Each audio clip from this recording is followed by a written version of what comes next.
क्या आपका दरोगा पहला प्रयास था या पहला चयन का मतलब था? नहीं सर, मेरा प्रायोरिटी था सर कि मुझे क्लास 1 ऑफिसर बनना है। Unfortunately I couldn't qualified interview sir. 5 बार इंटरव्यू देना सर डिमोटिवेट नहीं होते थे आप? Sir it's not 5 times, 12 times sir. 12 time interview दिया है including NDA, CDS and AFCAT 12 times. क्योंकि आप उस परीक्षा से गुजरे हैं, तो किन बातों का छात्रों को विशेष ध्यान रखना चाहिए? सबसे पहले उनका एनसीईआरटी के आधार पर स्टडी होना बहुत आवश्यक है, क्योंकि लूसेंट से पहले जो तैयारी का जो लोग सोचते थे वो ऐसा जमाना अब नहीं रहा, क्योंकि आजकल का एग्जामिनेशन कॉन्सेप्ट खोज रहा है। बिल्कुल। एक आरोप लगता है कि जो लोग सेलेक्ट हो जाते हैं ना, वो आगे कहते हैं कि मैंने तो एनसीईआरटी पढ़ लो 6 से 12 तक। मैंने एनसीईआरटी पढ़ा भी था, उसका शॉर्ट नोट्स भी बनाया था। बिल्कुल। मैं एक बार नहीं, कम से कम 11 बार एनसीईआरटी पढ़ाऊंगा सर। तो मुझे लगता है कि खुद का नोट्स बनाना ज़्यादा सही है। एग्जाम क्वालिफाई करने के लिए 100% मार्क्स लाने की ज़रूरत नहीं है। बिल्कुल।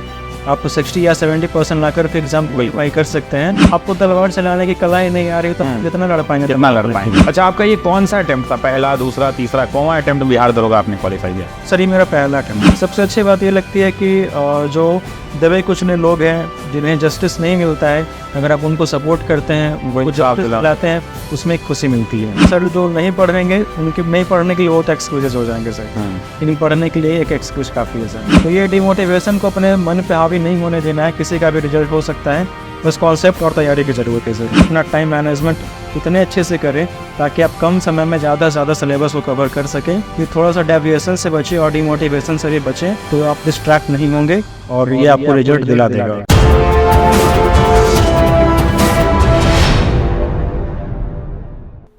नमस्कार साथियों, आप सभी का बहुत बहुत स्वागत है ऑफिसर्स एकेडमी की इस विशेष श्रृंखला में, जिसका नाम है संघर्ष गाथा। इस संघर्ष गाथा के अंदर में वैसे जुनूनी छात्र जिन्होंने अपने मेहनत के दम पर वर्दी पहना है, यानी आप सब जो बिहार के लगभग 6 लाख से ज्यादा छात्र हर बार ये प्रयास करते हैं कि वर्दी पहनी जाए और वर्दी के साथ डबल स्टार कंधों पर लगाया जाए।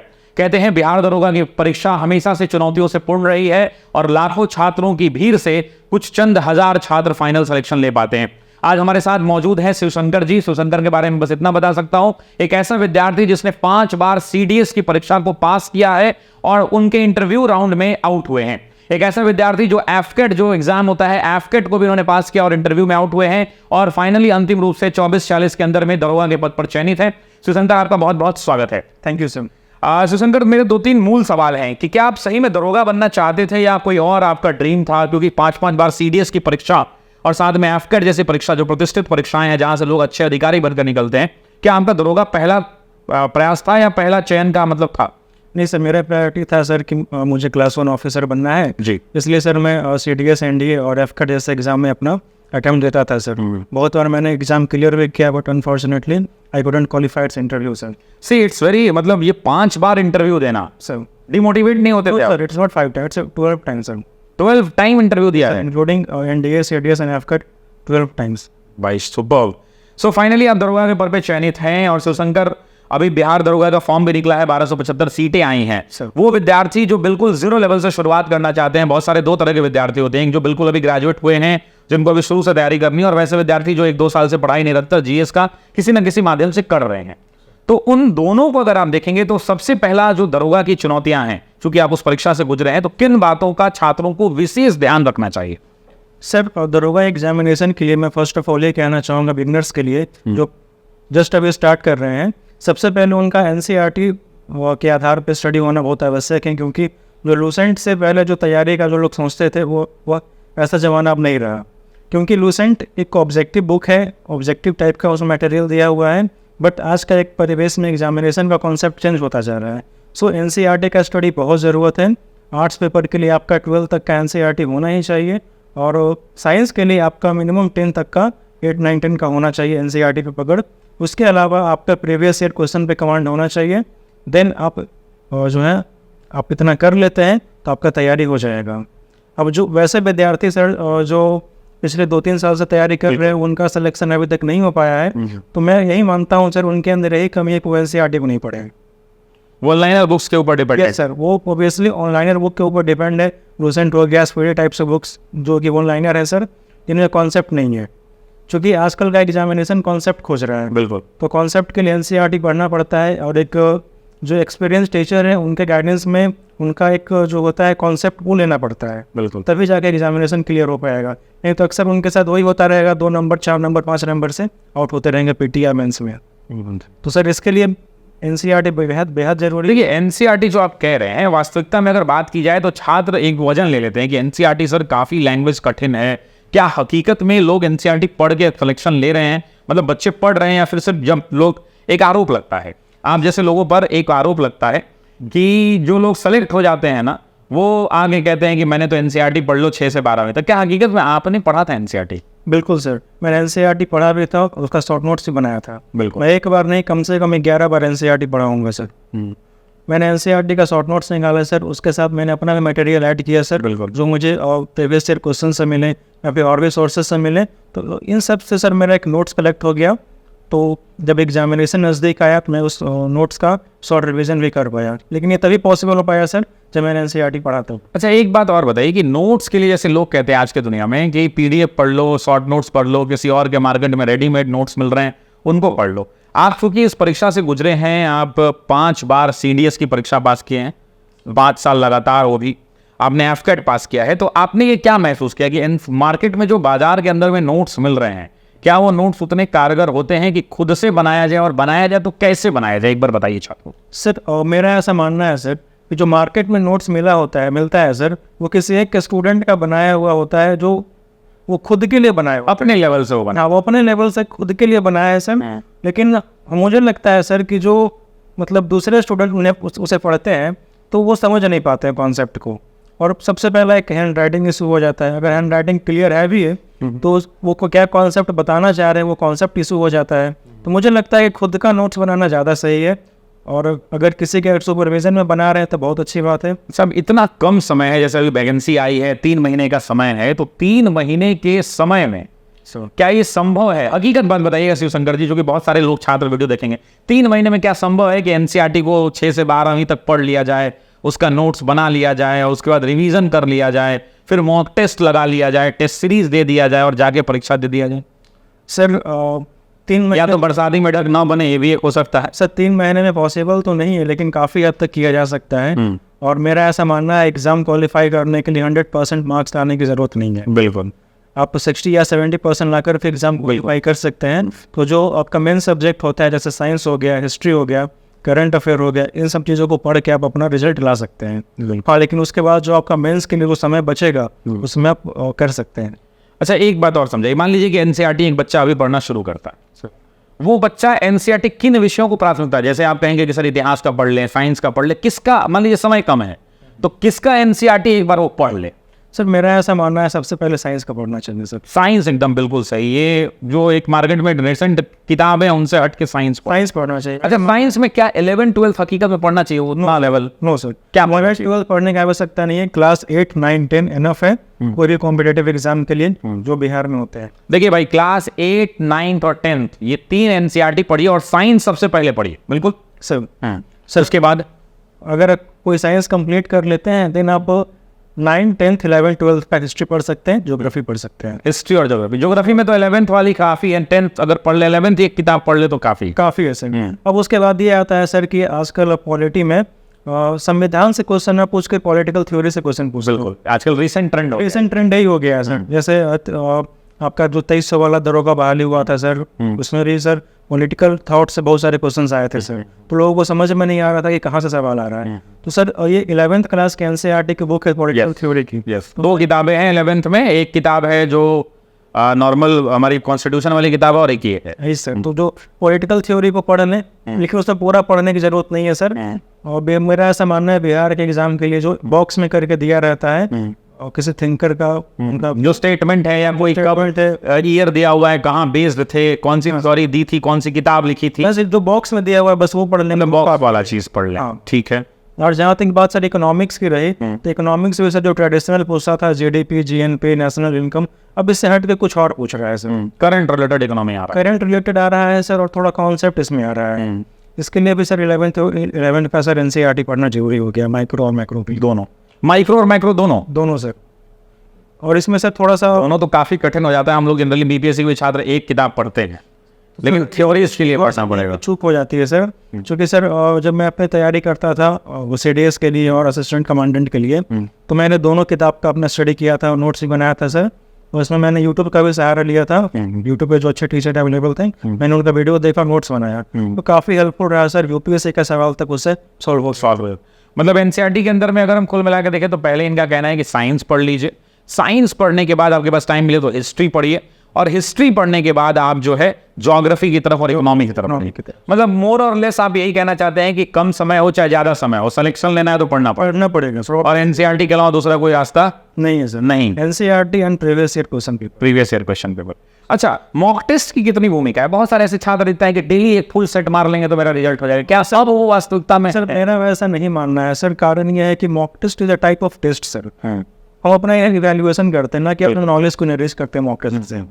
तो मुझे ऐसा लगता है कि जो मॉक टेस्ट सप्ताह में 1-2 लगाना चाहिए, उससे एवरीडे लगाना ठीक नहीं, कोई फायदा नहीं, समय की बर्बादी नहीं। समय की बर्बादी। सही बात है। अगर मान लीजिए आप तलवार लेकर उतर रहे हैं मैदान में और तलवार में धार ही नहीं है सर, तो उससे जबरदस्ती लड़के क्या फायदा? आपको तलवार चलाने की कला ही नहीं आ रही तो कितना लड़ पाएंगे? कितना लड़ पाएंगे, सवाल बात ये है। ठीक है, तो ये हमने देख लिया कि भाई कौन सी किताबें पढ़नी चाहिए। अच्छा, कुछ किताबें हैं जैसे करंट अफेयर्स एक विषय आता है सर।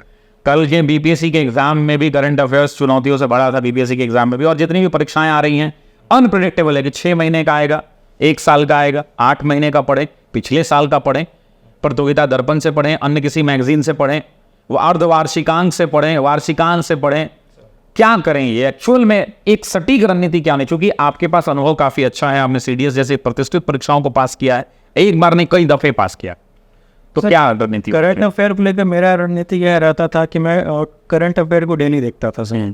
और मेरा ऐसा था कि खाना खाते समय बीबीसी देख लिया करता था सर। और यूट्यूब पे करंट इश्यूज का वीडियोस आते थे, करंट अफेयर नहीं, करंट इश्यूज जो रेलेवेंट यूट्यूब चैनल हैं यूपीएससी बनाते थे, तो खाना खाते समय सामने उसे देखा करता था। लेकिन मैं ये बोलूँगा कि वो सब वीडियोस तो देखें ही देखें, साथ में न्यूज़पेपर को लेकर चलें। कोई भी एक न्यूज़पेपर ले लें अपना, उस न्यूज़पेपर का आप आधा घंटा 1 घंटा टाइम दें जब भी आप फ्री हो, और एक मैगजीन को फोकस करें। अच्छा, न्यूज़पेपर में चूंकि आप इंग्लिश मीडियम के छात्र हैं तो न्यूज़पेपर में हिंदू जो ये अखबार चलन है, तो क्या हकीकत में हिंदू ही पढ़ने से सिलेक्शन होगा? मेरा ऐसा मानना नहीं है सर।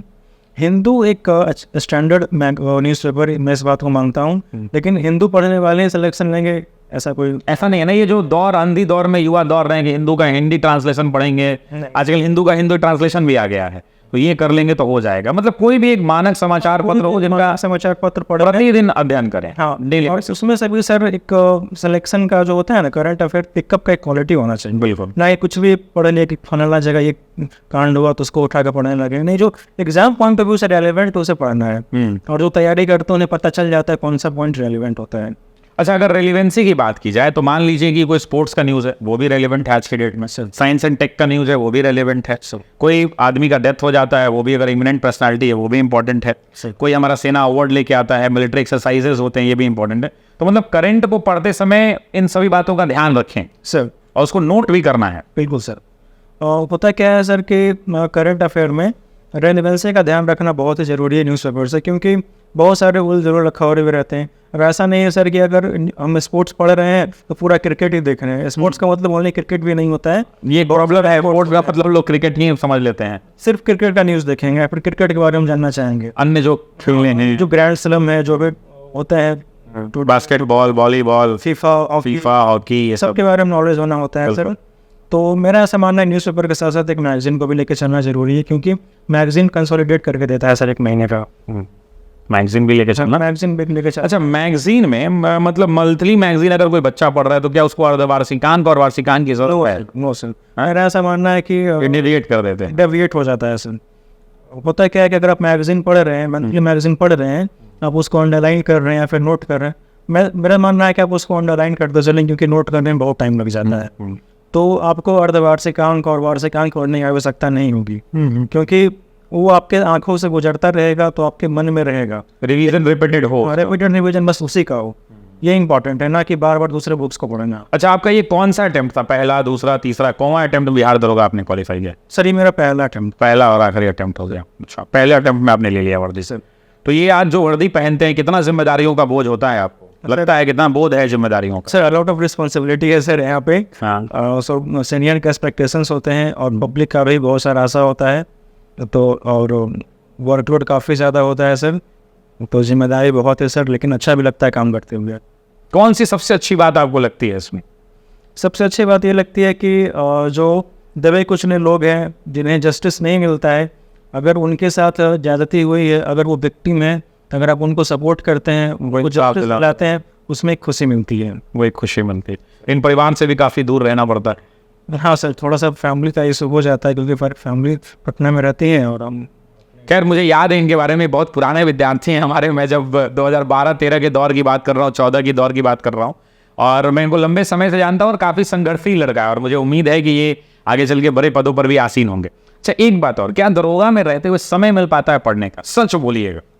सर दरोगा में रहते हुए समय थोड़ा कम मिलता है सर, कम मिलता है। बहुत कम मिलता है। लेकिन अगर आदमी चाहे तो निकाल सकता बिल्कुल सर, चाहे तो निकाल सकता है क्योंकि सर जो नहीं पढ़ेंगे उनके नहीं पढ़ने के लिए बहुत एक्सक्यूजेस हो जाएंगे सर, है। ये केस था वो केस था, लेकिन पढ़ने के लिए एक एक्सक्यूज काफ़ी है सर।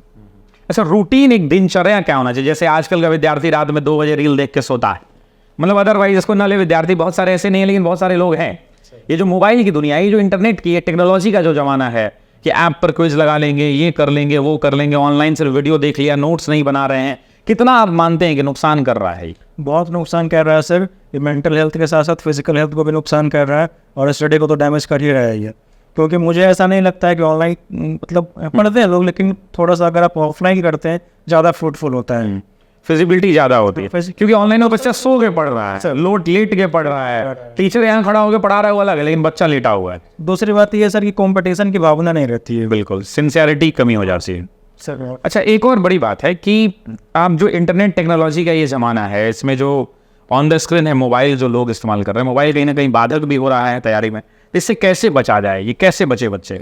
सर देखिए कहीं ना कहीं बात सही है सर कि मोबाइल के मायाजाल में बच्चे खो जा रहे हैं, तो उन्हें एक अपना डिसाइड करने के कुछ लोग इसका फ्रूटफुल इस्तेमाल भी कर रहे हैं, सही लोग यूट्यूब से और पेड बैटल से पढ़ के सिलेक्शन भी ले रहे हैं। तो सर इसके लिए उन्हें एक डेली रूटीन सेट करना पड़ेगा। तो मुझे ये रूटीन मैंने एक रूटीन बना लिया सर, और इस रूटीन पे अगर मुझे इंटरनेट की आवश्यकता पड़ेगी मैं उसे इस्तेमाल करूँगा, अन्यथा बंद रखो इंटरनेट को, डेटा बंद रखो। रखूँगा। और अगर मुझे फ्री टाइम मिलता है इंटरटेनमेंट के लिए तो मैं उस समय देखूंगा उसे। मतलब दिन भर पढ़ना भी तो संभव नहीं है। अब 24 घंटे में एक आइडियली कितना घंटा एक छात्र को पढ़ना चाहिए? बात चूंकि छात्र रहे हैं, मान लीजिए कि वो 3-4 घंटे की कोचिंग क्लास कर रहा है या ऑनलाइन क्लास कर रहा है, 4 घंटा हटा देते हैं तो जो 20 घंटा बच रहा है घर पे उसके, उसमें कितना डेडिकेशन उसको देना चाहिए? मतलब 5 से 6 घंटा इनफ है सर। 6 घंटा भी अगर देता है तो का इनफ है सर, 6 घंटा में अगर 6 घंटा डेडिकेशन के साथ दे रहे डेली। हाँ डेली। अच्छा फिजिकल की तैयारी क्या अभी से करने की आवश्यकता है कि पहले आप मेंटल पीस के साथ एग्जाम निकाल लें फिर लास्ट में आप रहें, या धीरे धीरे करते रहें डेली सुबह सुबह? सर मेरा ऐसा मानना है अभी रिटर्न एग्जाम पे फोकस करें, पता चला आप रिटर्न एग्जाम निकाले ही नहीं तो फिर कहाँ फिजिकल किसके लिए कीजिएगा?